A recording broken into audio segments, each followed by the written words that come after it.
Halo YouTuber semua. Perkenalkan nama saya Rekso Waskito dan selamat datang di Rex Tech Live. Channel yang sangat baru, masih baru.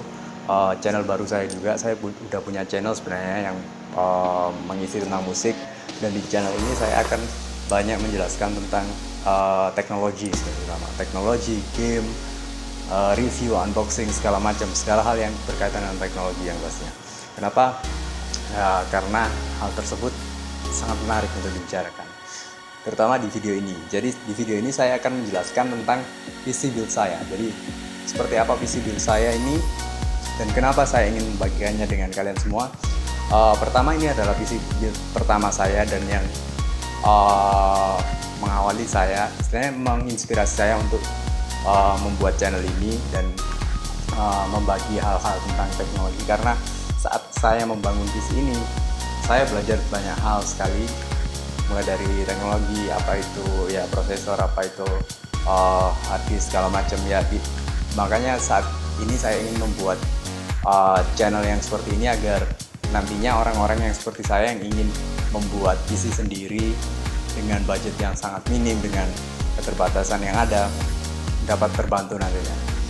Dan kenapa di sini saya mau share? Jadi pertama, di sini tergolong murah sekali karena budget yang digunakan, part-part yang digunakan di PC ini sangat budget sekali. Jadi istilahnya sangat murah sekali, tapi tidak hanya murah, PC ini masih bisa menjalankan game-game yang sekiranya masih cukup mainstream lah, cukup banyak dimainkan oleh orang-orang, masuk game-game yang kelas atas. Jadi di PC ini seperti yang kalian lihat di video-video sebelumnya, kalian bisa lihat saya main Dota, Paladins, terus PS. Selain itu saya masih punya banyak list game lainnya yang belum saya share sebenarnya, kayak seperti Just Cause, Assassin's Creed 3, lalu ada Batman Arkham Knight, dan lain-lainnya. Jadi intinya PC ini adalah PC dengan spek yang paling tinggi yang pernah saya punya, meskipun ini dibuat dengan budget yang seminim mungkin kalau dibandingkan dengan PC gaming yang sekarang ini lagi yang paling tinggi-tinggi lah istilahnya, dengan graphic card yang GTX 1080 dengan Intel i7 dan lain-lain. Dan seperti apa sih dalamnya PC ini? Oke, langsung saja kita bahas.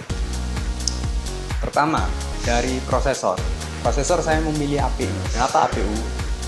Yang pertama adalah saya nggak membutuhkan graphic card lagi, meskipun saya tahu sih grafik prosesor yang ada di APU itu nggak terlalu kuat, tapi at least saya masih punya opsi untuk upgrade berikutnya kayak gitu.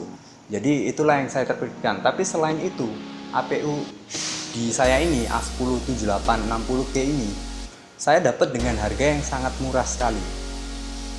Seperti yang kalian tahu kalau kalian baca review-review juga ya. Jadi saya beritahu aja nih, sebenarnya APU A107860K ini nggak worth it kalau kalian beli dengan harga yang normal. Kenapa? Karena dengan APU A8 yang di bawahnya aja itu udah hampir sama kekuatannya dengan A10 ini. Bedanya cuma pada TDP dan harganya lebih murah kayak gitu. Jadi harganya sekitar misalnya APU baru A10 yang normal ini harganya sekitar 1,5 ke atas sampai 2 juta, bahkan ada yang jual 2 juta. Dan APU A8 yang di bawahnya itu sekitar 12, 13 sampai 15 gitu. Tapi saya dapat APU ini dengan harga cuma 1.100.000. Bayangkan, saya dengan harga yang lebih murah dari A8 tapi dengan performa yang lebih baik, at least di TDP sama Steamroller namanya. Jadi secara CPU dia lebih baik dari A8, secara grafik sama sih. Itulah kenapa saya memutuskan untuk akhirnya mengambil APU ini. Sebenarnya banyak pilihannya. Kalau di segi Intel sendiri dengan harga yang serupa, kalian bisa dapat G440 Intel ya, Skylake G440 atau i3 yang di bawahnya lagi. Tapi dengan prosesor yang seperti itu, kalian masih membutuhkan graphic card. Jadi itulah yang membuat saya memutuskan untuk mengambil A10 ini. Lalu di motherboardnya ini mungkin yang jadi kesalahan saya. Jadi Mungkin saya agak menyesal sedikit ya, tapi nggak apa-apa, ini sebagai pengalaman saya karena ini baru pertama kalinya saya membuat PC. Saya memilih ASRock FM2A68 ya. Jadi A68 ini salah satu yang support FM2+ yang dibutuhkan oleh AMD A10. Dan di sini yang mungkin saya sedikit keliru adalah saya memilih HD+. Mungkin ya ini buat kebutuhan saya sih, memang saya butuh HDMI gitu. Jadi kalau kalian cuma memakai VGA aja misalnya, kalian bisa dapat yang lebih murah lagi. Jaraknya sekitar 100.000, 90 ribuan. Dan di atasnya sebenarnya lebih ada lagi, tapi karena budget saya juga sangat terbatas saat itu, akhirnya saya memutuskan untuk mengambil yang ini aja.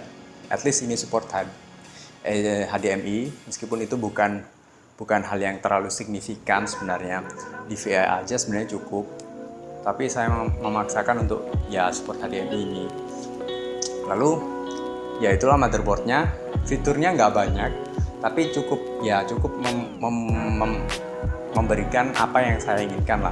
At least APU saya bisa berjalan, ngasih support berbagai hal, meskipun ya AMD saat ini belum support DDR4. Jadi ini juga yang mungkin jadi pertimbangan saya sih, karena saya saat itu memang butuh sekali PC baru. Saya nggak mau menunggu Ryzen, meskipun Ryzen ini mau keluar sekitar bulan depan atau 2 bulan lagi. Mungkin Ryzen akan menjadi opsi saya nanti sekitar 1 tahun atau 2 tahun lagi. Kalau setelah perkembangannya seperti apa, nanti mungkin saya bisa upgrade ke Ryzen. At least saya sudah punya PC sekarang, saya sudah bisa produktif sekarang, bisa bekerja, bisa main game dan lain-lain. Itulah yang saya pikirkan. Dan setelah motherboard, yang paling penting adalah RAM. Ya, RAM ini saya memakai Tim Vulkan dengan kecepatan 2133 MHz. Inilah yang paling penting dari sebuah APU. APU membutuhkan kecepatan RAM yang tinggi. Jadi kalau kalian memutuskan juga membeli APU, pastikan kecepatan RAM kalian at least 1866 MHz. Harganya juga ya kalau saya bandingkan dengan DDR3 yang 1600 mungkin bedanya hanya 100.000, 200.000 mungkin ya. Tapi yang sulit adalah RAM dengan kecepatan ini itu jarang yang menjual. Jadi saya yang tinggal di Surabaya ini, di High Tech Mall, sangat sulit sekali mencari RAM dengan kecepatan 2133 MHz DDR3 ya. DDR4 udah banyak, 2400 bahkan ada. Tapi DDR3 itu orang jarang nyetok karena jarang banget yang nyari kecepatan tinggi. Kalau dia pakai Intel, pakai ya yang nggak APU, istilahnya yang nggak discrete, yang dia pakai discrete graphic card, itu dia nggak perlu kecepatan tinggi 1600 saja cukup kalau dia pakai DDR3. Tapi performanya sangat jauh berbeda. Kalian bisa membandingkan di video ini juga ada Dota yang saya mainkan dengan 2 RAM berbeda. Jadi Dota yang pertama itu dan RAM 1600, yang kedua dengan 2100. Perbandingannya sampai 25% dan 30%. Di FPS-nya ya jauh banget lah. Jadi itu RAM. Lalu untuk selanjutnya adalah hard drive. Hard drive saya memutuskan saat saya membeli itu, sebenarnya sekarang sudah zamannya solid state sih, SSD. Tapi karena data saya istilahnya saat itu kan kenapa saya memutuskan untuk membangun PC ini, karena laptop saya sedang ada masalah dan data di laptop saya itu nggak cukup untuk sekedar 240 GB SSD kayak gitu. Makanya saya memutuskan untuk membeli hard drive dulu. Dia yang 1 TB, at least data saya bisa terkumpul di situ, game-game juga bisa banyak, dan ya itu istilahnya semua data saya terbackup di situ. Dan pilihannya adalah WD Blue atau Seagate Barracuda. Dan saat itu ini hard drive adalah satu-satunya komponen yang saya tidak meresearch secara online secara detail waktu itu.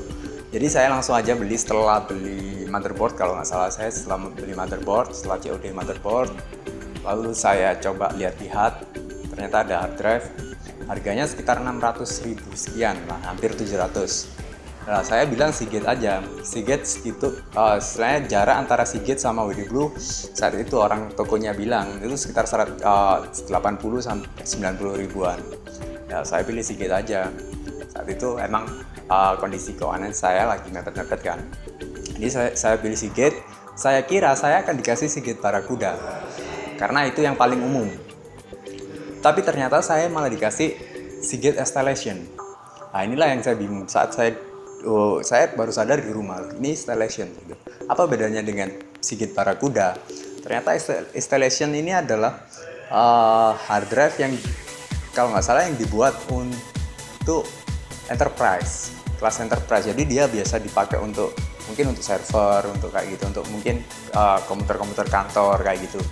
Kemungkinan sih kayak gitu. Dan perbedaannya saya lihat di forum-forum online, katanya jarang banget yang pakai Stellation untuk gaming kayak gitu. Alasannya adalah kecepatannya nggak jauh beda, tapi harganya yang sedikit lebih mahal katanya sih seperti itu. Saya nggak pernah mencoba secara langsung sih, nggak pernah membandingkan antara Barakuda dan Stellation. Saya cari perbandingannya pun sedikit banget yang bahas soal itu. Jadi ya hard drive sih emang kebutuhannya bukan untuk gaming sih. Kalau pengaruhnya hard drive entah itu solid state atau mechanical seperti ini, itu hanya di loading time. Jadi kalau dibuat di OS memang bagus, kita bisa boot time-nya jauh lebih cepat. Tapi kalau buat game itu nggak ngefek sama sekali di FPS, tapi di loading time-nya. Jadi kalau kita ngeload game biasanya misalnya 20 detik, ini bisa sampai 10 detik kayak gitu. Kalau bedanya hard drive bakal mungkin cuma 5 detik atau 4 detik kayak gitu aja sih. Dan di Stellation ini sampai saat ini sih saya pakai lumayan, boot time masih sekitar 20 sampai 25 detik bahkan. Entah memang karena ini fresh install baru dan lain-lain. Tapi cukup cepat, nggak ada problem sama sekali. Dan katanya kelas enterprise ini juga yang istilahnya paling tahan lama. Jadi bisa kuat lah, lebih kuat. Mungkin kalau dibandingkan WD mungkin dia bukan Blue mungkin ya. Kalau Blue mungkin bandingannya Barakuda. Mungkin bisa saja Stellation ini adalah WD Black. Ya, kalau kalian yang lebih tahu mungkin bisa komen di bawah ini. Selanjutnya adalah, nah ini part yang paling saya juga, ini kesalahan saya juga. Jadi adalah case dan PSU. Saya nggak banyak research di situ karena menurut saya waktu itu. Jadi saya sadarnya adalah setelah saya mulai membangun PC, ternyata case itu sangat penting sekali. Pertama adalah case ini yang saya punya adalah Segotep S2, sebuah case yang masih komponen lama. Istilahnya ini masih case seperti kantoran. Kalau kalian punya beberapa band kantor misalnya Power Up dan Zumba, masih sekelas itu. Karena saya belinya juga sangat murah sekali, cuma 325 kalau nggak salah.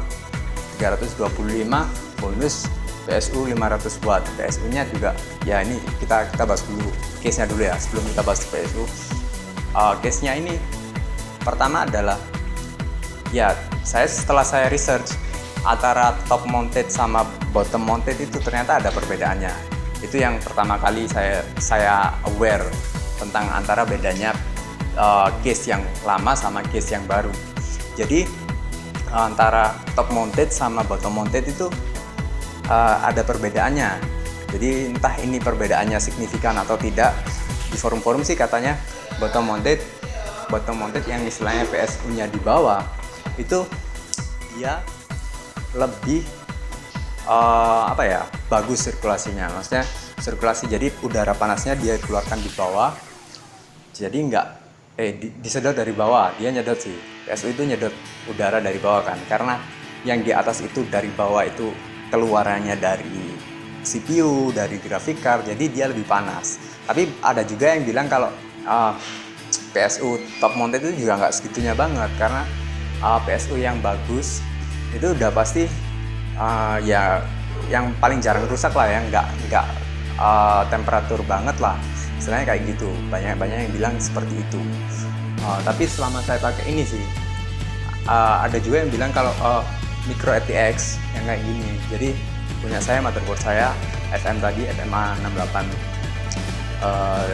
2 plus tadi itu micro ATX, dan better kalau kita pakai top mounted kayak gitu. Ya itulah yang paling istilahnya kontroversial. Tapi sampai sejauh ini sih top mounted itu digunakan oleh PC-PC lama, kebanyakan kayak gitu. Sekarang casing dengan model baru semuanya pasti bottom mounted. Dengan harga 325, di sini nggak dibekali dengan fan. Nah, jadi saya belikan sendiri dengan harga yang ya Deepcool, saat itu Deepcool Windblade dengan harga 75.000 kalau nggak salah ya, 75.000, dan saya beli dua untuk outtake dan intake. Outtake di belakang dan intake di depan. Nah, ini juga kendalanya. Jadi saat saya memasang hard drive itu ada kesulitan saat saya memasang fan-nya. Jadi hard drive-nya dan fan-nya itu mentok kayak gitu. Jadi dia mentok,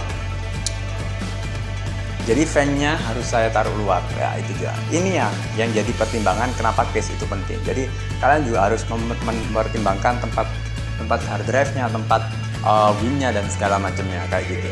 Itu yang nggak saya pertimbangkan saat saya membeli case. Terus PSU-nya, nah, power supply ini menurut saya juga yang penting 500 watt, yang penting mencukupi semuanya. Tapi ternyata sekarang PSU itu ada ratingnya. Nah, ini rating ini kenapa penting? Jadi PSU itu ada rating, namanya adalah Active Plus. Lalu ada Bronze, Gold, Platinum, Silver kayak gitu. Nah, apa bedanya rating ini? Jadi Active Plus itu menunjukkan kalau 80% efisiensi. Jadi PSU itu dinilai dari efisiensinya mengalirkan daya. Jadi antara dia nyedot daya dari listrik, dari PLN ke daya yang dimunculkan ke PC kita kayak gitu. Jadi itu gunanya PSU. Dan PSU tentu saja PSU yang seperti ini, PSU yang istilahnya bundling dengan case itu bahkan nggak ada ratingnya itu. Jadi mungkin saja PSU ini entah nanti kalau kalian tahu. Jadi saya nggak tahu itu tulisannya apa ya, di dalamnya itu tulisannya apa. Yang pasti PSU ini pasti punya efisiensi yang lebih rendah dari 80%, mungkin aja 70, 65. Saya nggak tahu, saya belum pernah nyoba ngetes secara langsung. Tapi yang pasti itu, jadi PSU ini juga penting. Pentingnya apa? Nggak terlalu ngaruh di istilahnya kekuatan PC kita. Ngaruhnya itu di tagihan listrik kita. Jadi misalnya PSU 500 watt nih. PSU 500 watt, untuk mencapai 500 wattnya itu dia nggak cuma ngambil di PLN itu cuma 500 watt. Jadi dia pasti ngambilnya lebih. Jadi lebihnya itulah yang jadi masalah buat kita. Jadi kalau misalnya kita menggunakan dalam jangka waktu yang lama nantinya, tentu saja tagihan listrik kita akan sangat membengkak kayak gitu. Jadi pastikan efisiensi itu terjaga. Ya, semoga itu bisa menjadi review baik kalian buat yang pengen bangun PC. Dan list part-part yang saya pakai ada semua di deskripsi. Bahkan saya bisa ngasih linknya, link saya ambil dari mana saja, bisa kalian lihat, bisa kalian cek. Dan kalian juga bisa cek AMD APU ini. Kenapa saya bisa dapat 1.100, kalian bisa cek di situ. Yang pasti memang nggak baru, maksudnya secara tampilan dia nggak baru, sudah dibuka segelnya, tapi secara overall yang sebenarnya di dalamnya itu baru. Jadi thermal base-nya juga masih ada, dia kan thermal base-nya gitu. Jadi kalian bisa lihat semuanya di deskripsi. Semoga video ini bisa membantu kalian yang pengen bawa PC atau pengen review aja, pengen upgrade mungkin ya. Semoga bisa membantu semuanya. Dan ya, itu saja dari saya. Sampai ketemu di video berikutnya. Sampai jumpa.